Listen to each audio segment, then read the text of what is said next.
Got a minute? Let's make this. It looks like a lot of work, but only 4 ingredients: store-bought cookies, butter, milk, and pudding, along with your favorite fruits in season, make the most beautiful fruit tart. So grab your ingredients and let's create. First, choose your cookie. I'm doing vanilla shortbread. Grind up the cookies fine, then mix in melted butter to get a moist, crumbly consistency. Using a tart pan with removable bottom, press the mixture into the bottom and up the sides, then bake for 12 minutes. That gives it a nice firm crust. Now choose your pudding. I'm doing vanilla. Sprinkle it into the milk and whisk until thickened. Then spoon it over the crust and refrigerate to set. Now be an artist with sliced mango, strawberries, blueberries, raspberries, kiwi, a sprinkling of pomegranate and fresh mint for color.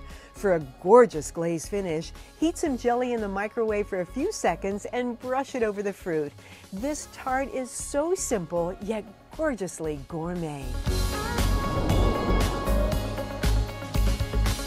We'll catch you next time on the 1 Minute Kitchen. 1 Minute Kitchen, proudly presented by these sponsors.